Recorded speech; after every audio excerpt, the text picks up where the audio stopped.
Hi, I'm Jack Baruzzini, and welcome to The Secret to Stargate, which is made possible by you, our patrons, on Patreon. I'm Jack Baruzzini, and joining me today are Father Cory Sticha. Hi, Father. Howdy, Jack. And Lisa Jones. Hi, Lisa. Hey, Jack. And Victor Lambs. Hey, Victor. Hey, Jack, this is a Patreon episode, right? Yes, it is. Does that mean we could swear? No. That's going to be a question for Dom. we will eventually release this into the main feed, but this is for our patrons first. Yes, you'll get to hear our impressions of this glorious episode. Right. For our patrons, we decided we would go ahead and do an episode of Secret to Stargate covering the 2018 web series / direct-to-video film, I guess it is now, Stargate Origins.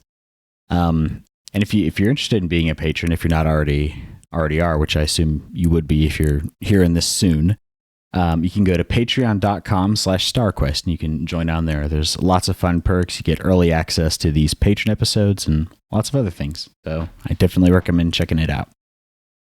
And as I said, we are covering Stargate Origins.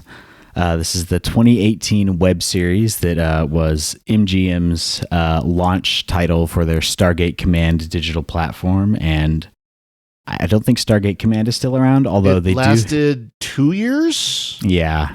I think they shut down during COVID, if I remember right. MGM's whole new media wing, a new form is completely gone now. And this was one of their big things.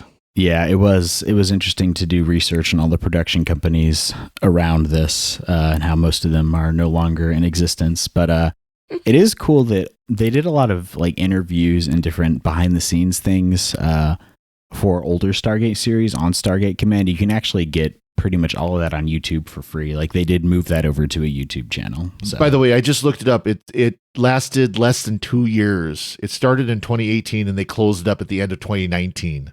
Ooh, that's rough. And so Origins it's a prequel that explores Dr. Langford. It's the young Dr. Langford and her father, Paul Langford. Back in Egypt in 1928, they have and this is a prequel to the original Stargate movie and to SG-1. We get to see the gate activated for the first time. We get to meet a young Kasuf. Get some new interesting takes on the Gould, and you get your Indiana Jones Nazi villains. Yeah, it's something. So, what were your thoughts on this, Father Cory? So, of all the shows and all the TV episodes that involved the Stargate, this was definitely one of them. Was it? It wasn't one of the statement. good ones. It wasn't one of the okay ones. This is just bad. Now, there are things that were pretty good. There are some things that we'll talk about that we enjoyed. But by and large, even the special effects were miserable in this one. And it was originally released as a webisode, and I'm one of those, and I'm probably our other panelists here did the same, paid for the subscription to watch this little 10-minute webisodes when they first came out. And it was barely tolerable when you watched it as a webisode. It's not tolerable in an hour and 45-minute long movie. I do have to ask, though, because I hadn't watched Stargate when this came out originally, and I only saw this after I had already started watching SG-1, because I think if I'd started with this, I might not be hosting this show. Mm-hmm. But was it just nice to have new Stargate out? No, it was before we saw it. Yeah, before we saw it was, everybody was excited because there's going to be a new streaming service dedicated to Stargate. If I remember correctly, there was supposed to be an Origins series, basically. This was the launcher where they were going to do different characters and different events, kind of the origin stories of them. So in theory, we could have got an origin story of Raw and stuff, and, and different, but this was so bad, it just bombed. And so it never happened. But it was, again, as you said, the launch for the Stargate Command streaming service. Yeah, now MGM is owned by Amazon, you can actually watch this on Amazon Prime. That's where I watched it. But I hope that the producers who are working on the new show take the lessons learned from this and and make sure not to repeat that. Yep. And they'll actually have some money behind it this time, so that'll be good. What about you, Lisa? Gosh. So to answer your question, when it first came out in 2018, I remember being super excited that there was this new Stargate show, and it was a prequel, which lots of people do prequels, so it was kind of cool and fun and very exciting. And then we watched it, and gosh, I want to say that there are parts of it that show promise, that there were little, maybe plot things, the fact that they tried to tie it to parts of the movie or parts of the pilot of SG-1. Like, they did try, in my opinion. But I can't even put a finger on it. Like, why? It was campy. Is that, it felt like a cross between like young Indiana Jones and like the Mummy or something. It was like this weird. Not a good cross of young Indiana Jones and the Mummy. It was so over the top. Like you're just like, somebody slap her and then slap the. It's just like. And then the villains are I don't know. It's just a little too much. Why is the Nazi wearing her underwear? I don't. Yeah. Oh. It was like a weird fan fiction, So I don't know. It was painful. Y'all made me rewatch it. Yeah. I don't know if SQPN is gonna pay for the therapy for watching this episode. We're gonna need group therapy. Yeah, this is our group therapy. I think. Well, I've already notified that they have to at least triple my pay. Yeah, which of course, as was that you that posted it, or Victor? Yeah. The hazard pay. Yeah, the Jane Cobb quote. Yeah, from Firefly. Let's hear nothing divided by nothing is. Yeah. That was I think on the Discord. Yeah. But yeah, oh boy. Yeah, so there are 430 reviews of this on IMDb. If you want to know what I thought about this, just read the first line of every one of those reviews. No, it's people tried really hard. I don't know what sort of show or movie they thought they were making, but they tried really hard. It's kind of telling when really the best thing about whatever you're making is the Nazis. And and this, I think, most of the actors, with the one big exception, I think, were really charming and were charismatic and stuff. And I think there's only like one or two actors who really let the production down. Unfortunately, one of them is playing the title character. But yeah. When this came out, yeah, it's like, oh, cool. It's new Stargate show. Wait, it's 10-minute webisodes, and then already that's one red flag, and it's a prequel, and that's another red flag, because prequels immediately, as soon as you mention it, they have a continuity problem, right? Mm-hmm. Because they're either relaunching the show and changing the continuity, or they can only go as far as what you've seen. And this show goes, way further than what we've seen. There was, Katherine was one of the first people through the Stargate instead of, Ernest and stuff, and Torments. But you didn't remember it, and yeah, and then they take care of that at the end in the most unintentionally funny way possible by like killing everybody, wiping everybody's mind. Yes. Making them mindless slaves. And it's the funniest thing, because you're like getting down towards the end, you're like, oh wow, this, like, a lot has happened here. How are they going to like write this into the continuity of the show? And they don't. They just kill everybody and wipe their memories. And it's just like, why did I just watch this thing? None of it matters. Yeah. None of it matters. Yeah, I guess I'm going to start by saying some things I liked about it. Oh yeah, let's do that. Balance this out. Yeah. I think that the story and the plot, if you just take that, like, the idea, I think it's a good idea. Like, 1928, the Nazis have access to the Stargate, and they go through and have to. Was it 38? 28 is when they found it. Oh, okay, yeah, but it's when they found the movie footage that they showed at the beginning that was much better than the rest of the movie. Yeah. But if you just look at the plot and the story, like, it's a good idea. It's just I don't think the execution was really there.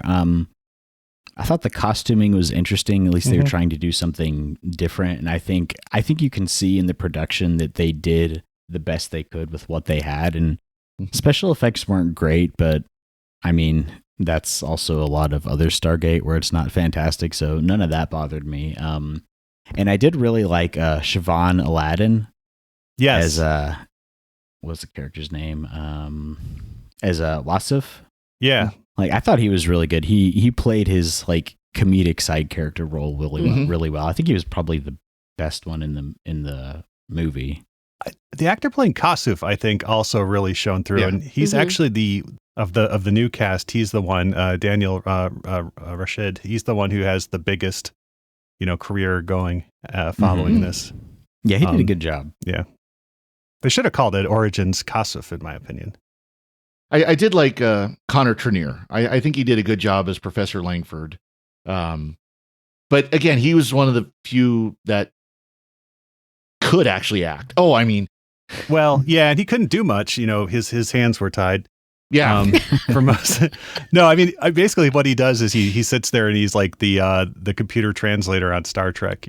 He translates Yeah. back and forth, or else he sits there in a corner. You can see the spirit gum around his fake mustache, still kind of shining when the light hits it right. It is clear that this was very low cost film. Yeah. Mhm. I tried They to figure out spent how as much little it money was. on this as possible. Yeah, there's a lot of digital drop-in effects that are very apparent. Lots of that. I don't even know how to describe it really. Like I'm not a filmographer, but you throw in those like drop-in like lens flares and fuzziness to hide the edges of your productions. There was a lot of that. It was very, very fan film. But it was cool that they had an actual physical Stargate. Like that would have been something that would have been easy to just have it be a matte painting or CGI I it. kind of wish they would have done a matte painting because the physical Stargate looked literally cheap and plastic. And the thing too is like you couldn't tell for the first 3 10-minute episodes that it was a physical Stargate because they didn't really interact with it. I mean, they did later on, but like it looked like they were just standing in front of a green screen, even though they were standing on the set. And I think it's just because the lighting was, they looked backlit, so you could see the edges around them, and it made it look like they were standing in front of a green screen or something. Yeah. But yeah, so who's playing Katherine in this? Oh yeah, Ellie Gall, an Australian actress, is playing Katherine Langford in this, and she is very, as I would say, maybe like headstrong, and some might say girl boss. I would say girl bossy. Yeah. Maybe would be a polite way, because she spends the first half of it just like ordering people around and like hitting them and like manipulating them into helping her, and it's very Yelling at unpleasant people. character. Yeah, I mean, yeah, Not- strident would be the word, maybe. Not likable, not Yeah. believable. I mean, it's 1938. I don't know. She I've watched a lot of old movies, and I don't remember any female characters acting like that. Yeah, they needed someone more of, I don't know, like a Katharine Hepburn or someone, like who could Yeah. take charge and stuff. Yeah. Philip Alexander's James Beale. I thought he was excellent with what he was given to do. He plays a young British intelligence or army officer who meets Katherine in the market, and they're going to go on a date. But instead they go through the Stargate, and then at the end he's shot and killed, so we don't have to worry about what happened to him. That did work out well. Yeah. Yeah.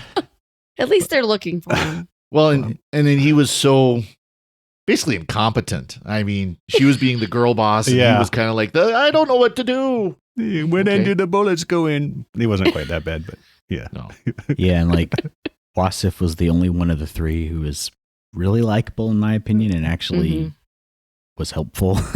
Yeah. Right. Like, because he's the one he speaks. And I do like that they tied the fact that he's from Egypt and he knows Coptic into Yeah. being able to communicate with the people on the planet. Like, I thought that was a cool touch. It was Well, nice to see that. Except for the fact that then you're, I don't know how far in, and then suddenly Katherine speaks it better than he does.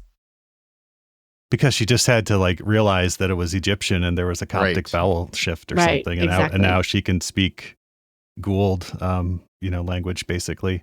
Well, Yeah. because, and it's the same thing with Professor Langford. Once he realized what the language was, Yeah. he wasn't Yeah. great, but course, she was. Oh, he speaks it better than I do, and she's like, I'm speaking it fluently right now. So, and he was stammering and stuttering over it.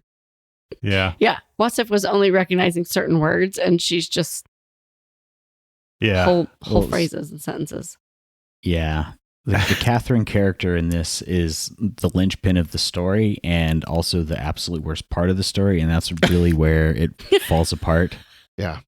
No disrespect to Ellie Gall. Ellie Gall, Right. but Which is too bad because Katherine Langford in SG1 and the movie are those. That's a great character. yeah. Mhm. Yeah. You know? Just the way she was played was, she just seemed like a 19-year-old girl from 2018 and not the daughter of a professor who's fluent in Egypt and Mhm. is an archaeologist in her own right. Like it did not work. No, you didn't take her as a serious, educated, has any clue of what's going on. Mhm. And so then we get, the other faction, or one of the other factions is the Nazis who, those darn wacky Nazis always coming in and with their comedic Hotsy-totsy hijinks. Nazis. Yeah, hotsy-totsy.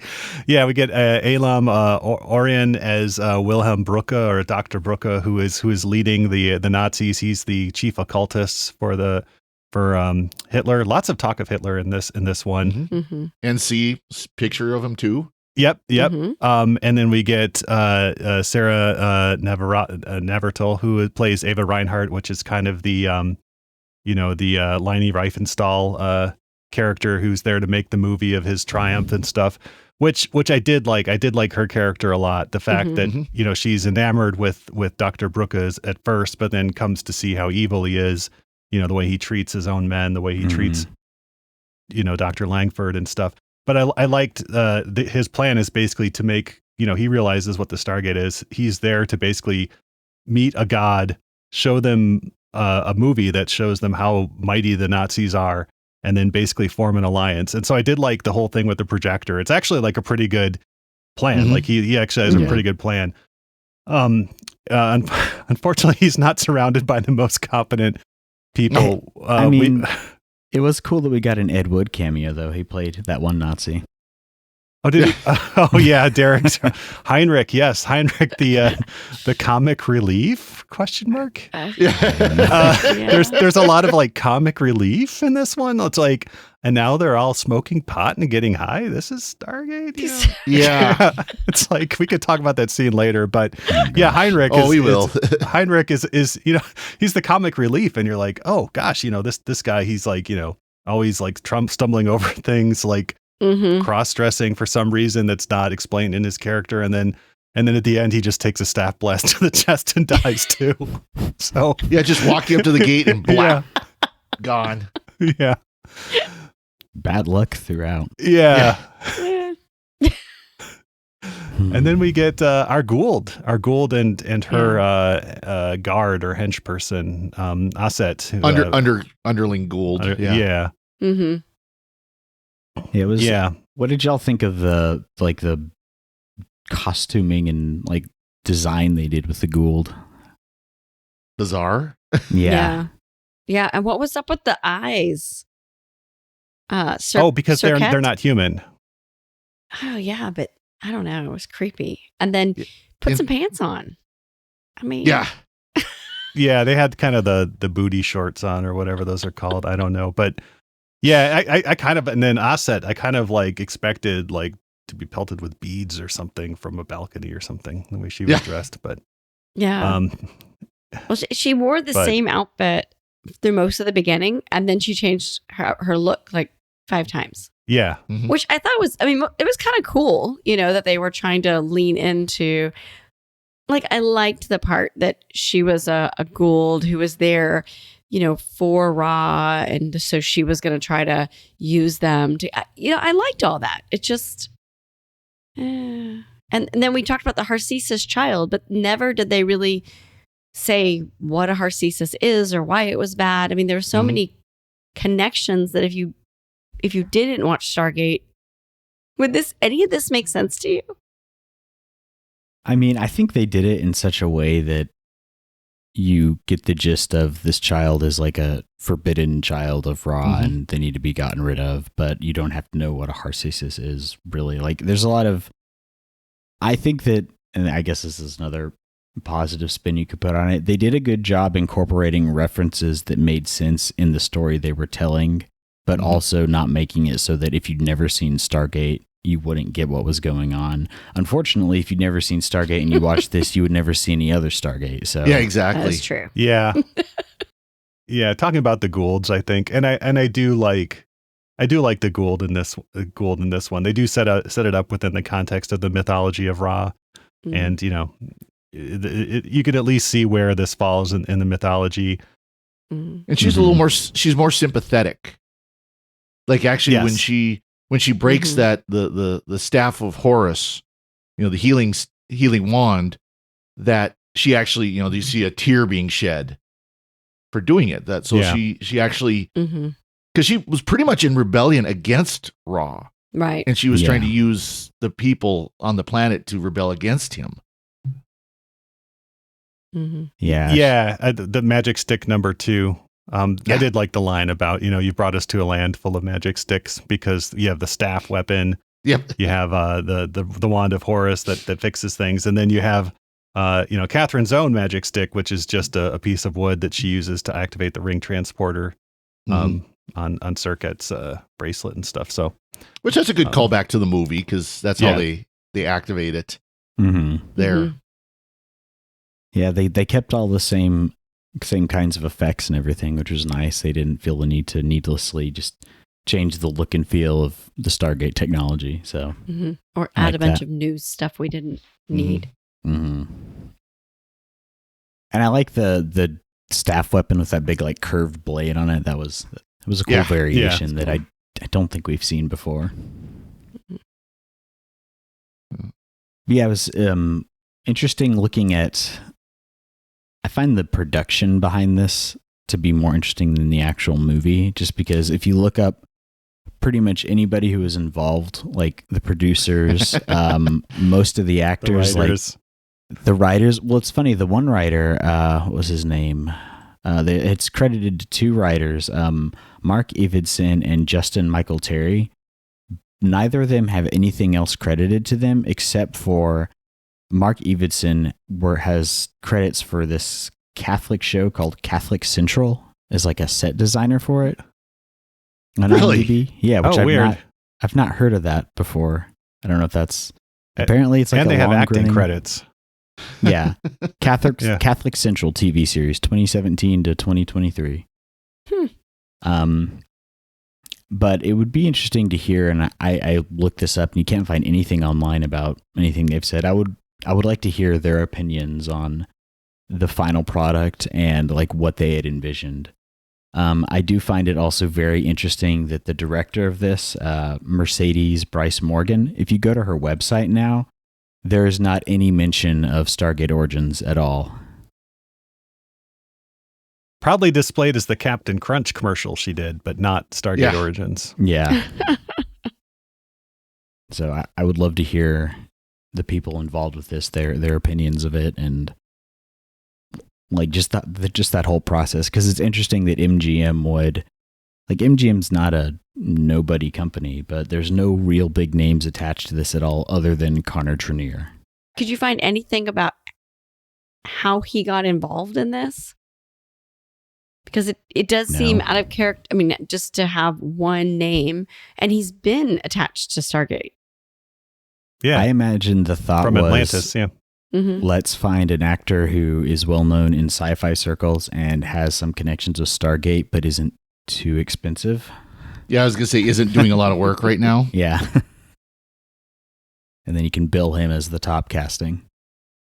yeah. So, and then in addition to the Gould, we have the Abadosians, because we are on Abydos here. Mhm. And so we get, as we mentioned, Kasuf shows up and played perfectly, like as a younger Eric Avari, Mhm. Yep. By Daniel Rushid. We get another Bunny Way scene. Yep, which we find out means sweet.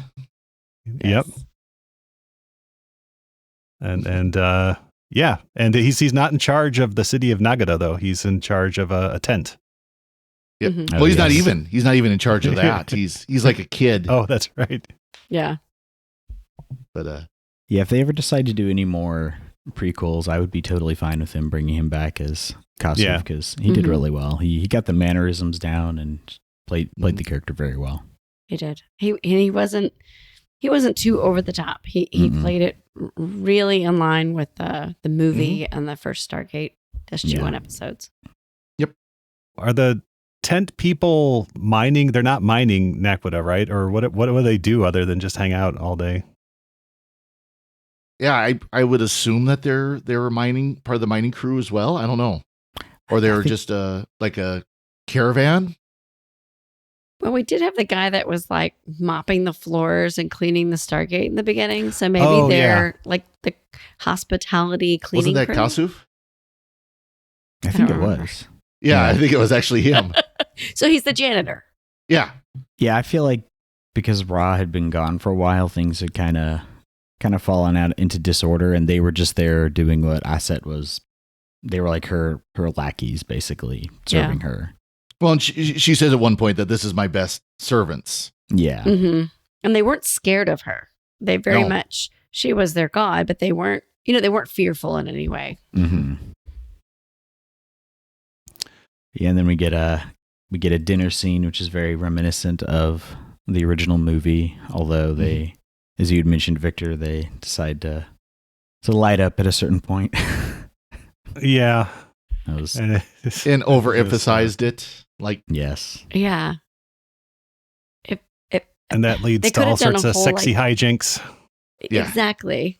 They Yeah. could have done the whole like taste like chicken or something, instead but well, and No. they've got all this Yeah. weird looking food, and of course, they're not eating it because weird looking food. But it's like, I mean, it looked pretty good to me. It looked Middle Eastern Yeah. cuisine's good, and this has got to have some relation to that. oh yeah, Yeah, the joke I liked is when I've forgotten his Beale asks Wasif, like, hey, does any of this food look familiar to you? And he's like, how would any of this look familiar to me? Yeah. It's like, Yeah, that was good. you're, it's from a different planet, different plants. Yeah, Yeah, and he's like, but it's Yeah. it's like Egypt, it's like, not the food. yeah, Yeah. not the food. that was good.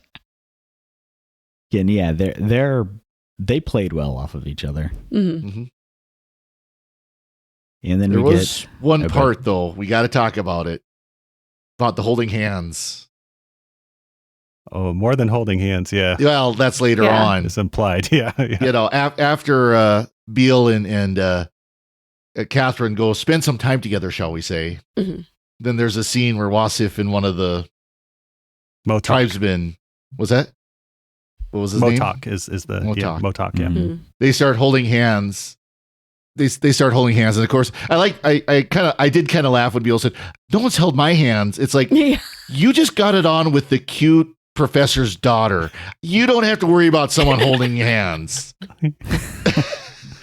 Yeah. Yeah, and I think they telegraphed that pretty Well, that- big, that- like in the beginning, even. Yeah. But That was pretty clear that was going to end up. And yes, there was a kissing scene where a couple of pairs of people were kissing. Yeah, so it's Stargate's first explicit same-sex couple, and they wind up at the end being brainwashed into being the serpent and horse or fox guard for Horse Ra and- at the end too. Yeah. yeah. Yeah. Which means they probably end up getting killed by Daniel at some point or Jack. Yeah. Yep. But I thought it was a good, we get a lot of origins in this. We get the origins of Kasif, we get the origins of Horsehead Guy in the Mhm. movie. So, we're all covered there. It was interesting when you think about the timeline and that because Kasif was young. I mean, characters, it was in the same timeline as SG-1 or the movie because, you have the same people, but older. So Mhm. it was, I kind of enjoyed that part of it because it did make you think about people who survived this, I don't know, that they were still there and Kasif and coming back and And it was, 60 years about. Because you Yeah. figure Yeah. this was the late 30s to the mid 90s. Yeah, and they don't nothing that's thrown in here contradicts any of the other canon of the show, and I think it makes sense also for Kasuf's character that he would end up being more receptive to people coming through. Mm-hmm. Although I think does he get his mind wiped also? Yep. I think so. Yeah. Yep. Mm-hmm. Well, Okay, he gets his mind wiped, and then the suggestion is implanted that he's to go and become the leader Right. of the city. Yeah, that's right. Catherine is when her mind is wiped, she's given that it's been implanted that she has to form a team to come back and take care of Ra when they have a weapon big enough to do it. Hint, hint, nuke, hint, hint. Yeah. Oh, yeah. Just wait about 7 years. We have to say, yeah. We have to say something about the Ra mask, and there's the way Ra is presented in this one too, because he looks like a short person wearing like this huge like Mardi Gras like paper mache Ra head or something. It's not a good look. Well, of course, it was supposed to be a stand-in for the original actor for Ra, Mm-hmm. and he was fairly short, but it just didn't look good. It did not look good at all. I didn't mind that so much because it was such a small moment, by the Mhm. end, and it didn't bother me too much. I like that they tried with the big serpent guard helmets, and they tried with the Raw face helmet thing, and I just at that point of the show, I was like, okay, that's fine. Yeah. Yeah. One thing I did really like was the Stargate technology itself. When they're first, manually dialing the Nazis, they're using the car battery like they did in 1969 to power the gate to dial it. They are dialing the gate address for Abydos from the movie and then the show. Yep. And then they can't get back because they don't know the point of origin symbol, just like in the movie and in the show. Right. And they go to the cave, and they see that point of origin symbol there, and then Katherine busts it off, which is, I think, why it's broken in the in the movie, right? So so I did appreciate the kind of the respecting the symbols aspect of it, and we do see, because in the movie it's never explicit that the alien is a parasite like a Gould that comes in the show, but in one of the drawings in the book, right. There's like a little serpent, next to someone's head, so they do you see the bring that in there. Snake. Yeah. We don't ever actually see a Gould on its own though, which, given their limitations, is probably for the best. But So if you think about it, they did a fairly good job of taking the canon from the show, the movie, the show, and staying within it. yeah, They continued the story in a way that, of course, doesn't line up with SG-1, but of course they fixed it. But they didn't do anything too crazy. They fixed it. Yeah. Mind wipe. But they like you said, they stayed within it. They followed the way the Stargate works, the way that the Gould act, the Jaffa, the slaves, they kept it going, the characters. And so for that alone, I have to give them credit because, oh my gosh, how many other of these kinds of prequel or shows have you seen that have just gone off the rails? they didn't pull a J.J. Abrams and just destroy the timeline so they could do whatever they want. Yeah. I was worried about that in the beginning. I hate when that gets caught in my throat. Yeah, and it is funny to contrast that with Star Trek because for the most part, like everything, like the technology all looks the same. It looks like it belongs in the Stargate universe. Everything makes sense for what they're doing. Whereas a lot of when Star Trek has done prequels, they've been notoriously bad at like, let's just completely redesign everything because we can. Like this did not do that, and so I appreciate that. Yeah. Again, I'm kind of guessing that the writers were fans of Stargate based on the like paying attention to those little things and keeping everything in line with it. So it'd be. Well, one little thing that they did keep in line is that they came out frozen. Yeah. That's one thing, of course, you saw in the show, especially at first, is they would come out and they'd have ice hanging off their hair and stuff like that, and they did keep that. So that was actually good continuity. They didn't get violently thrown across the room like they did at first until Carter put inertial dampeners or something on the Stargate program. But the room did shake. Mm-hmm. Yeah. When they started up and before the wormhole connected. Yep. That just made me think of the initial scene where Katherine and Beale and Wasif go through. Is she kind of just manhandles them into going through the gate and throwing them through and just making fun of them, and then she does the Daniel thing. She just puts her hand through and then she like puts her face through, and we get that whole transition. Yeah. It's like, so you're cool just checking these guys through, but you're gonna just take it nice and easy. Yeah. Well, that was. Yeah. It was obvious with her that when she did the stick the face in, because the way her hair flowed, that she was sticking her face in water. Of course, that's how they did the effect in the original movie when Daniel sticks his face in it. It is water. He's sticking his face in basically a bowl of water. It was more obvious with her, although this is again where the CGI was. It just drove me nuts. The CGI, the Kawoosh and everything looked nothing like the original. It wasn't as smooth. It wasn't as because of course again the original was actual water. They used water to create those effects. Yeah. This didn't. This was all CGI. This is all computer generated, and it just wasn't impressed. Yeah. I did like when they did do the showing people go in and they did the right down the side of the Stargate for like almost all of them. Yeah, no, that was good. And I think having a low budget probably helped it out in some respects because it meant that they couldn't do too much. There were no insane over the top battles. Like you got some fist fights and gunfights, but that's all completely within what we know. But you didn't get and now Katherine commandeers the whole Hatak fleet and is going to blow up something So the limitations there worked in its favor, I think. And we did see Ra's ship destroy the temple and then build the temple that we knew. Yeah. And that was, again, a nice little, to kind of explain why they didn't have the same set. Yep. Yeah. I did also like the scene where when he gets the Nazi leader gets the Nakoda for the first time, he just holds it up and he's like, a rock. Yeah. I thought that was done well. and then he quickly learns that how powerful it actually is, and then he switches over to I could be a god with this, type thing. I could be bigger than Hitler, and that's where I do like Ava Reinhardt's the documentarians. She starts off very enamored with him, but then gets enamored with Stefan, the surviving Nazi soldier, until Brooke shoots Stefan in a show of strength. And, the joke earlier on was what's my good side? And then, he asks her, is this my good side? And she says, you have no good side. Yep. Thought that was some nice writing there. Yeah. Yeah. Good callback.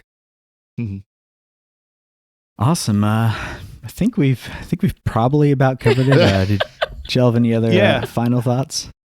Not here.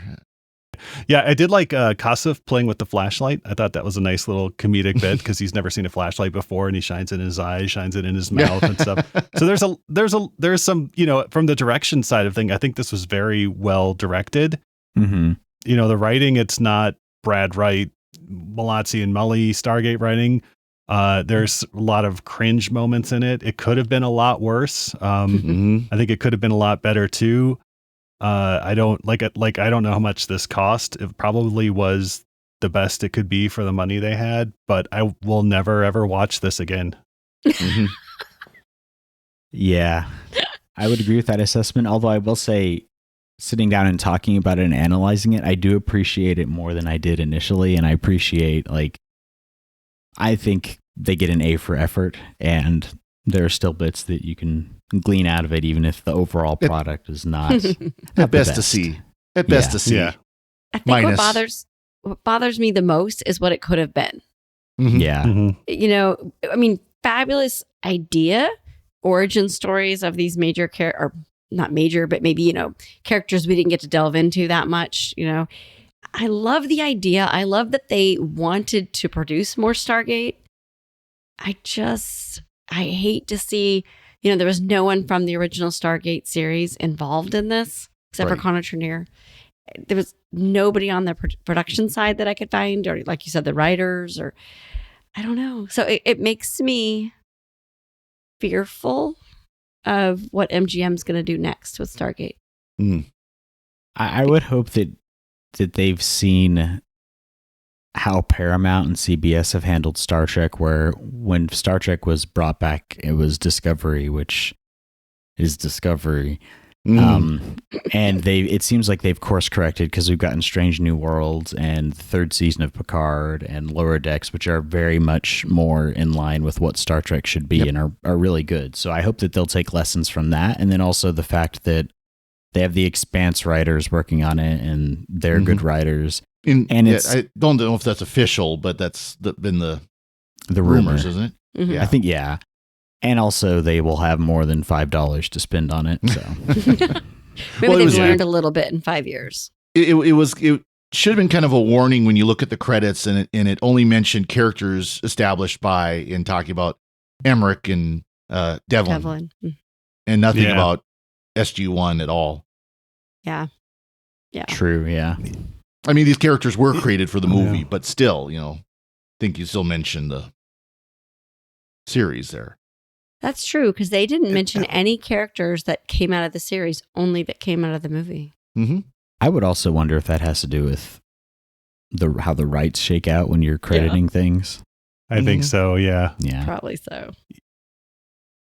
Yeah, I mean, I kind of am sad now that we didn't see more from the main writer, Justin Michael Terry. Like, he didn't write more after this. I think it's a thankless job to try and write a new Stargate show. I think Stargate fans are like up there with Star Trek and Star Wars fans, very hard to please. I mean, we're easy to please, right? We know what we like. It's easy to give us what we like. But, if you're greenlighting a new show, I don't know. They just can't do it.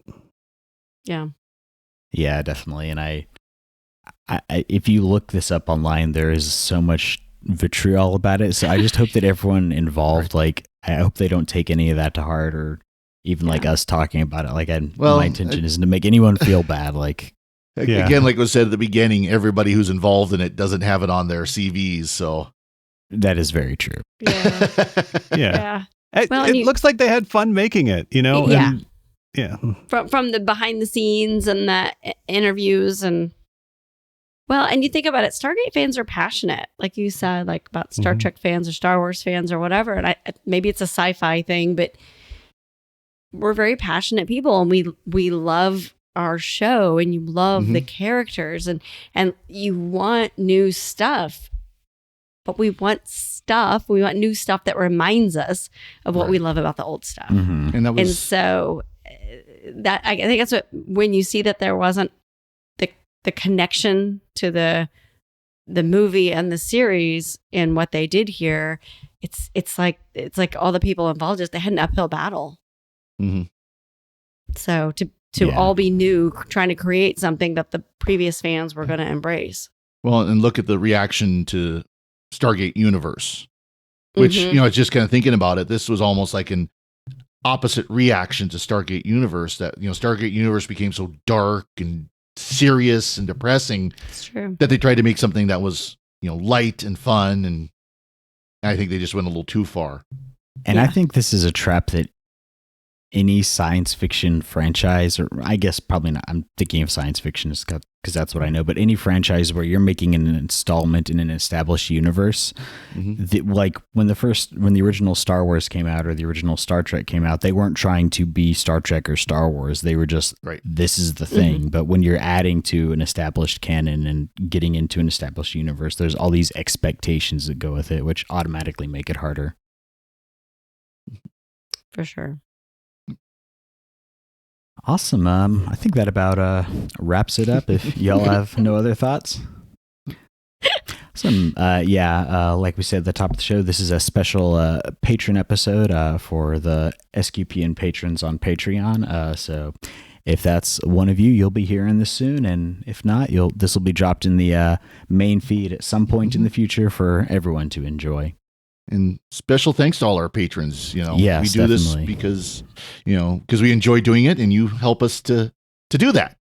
Yes, we could not do that without y'all support. So we really appreciate it.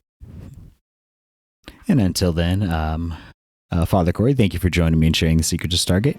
Well, thank you, Jack. And Lisa Jones, thank you as well. Thanks, Jack.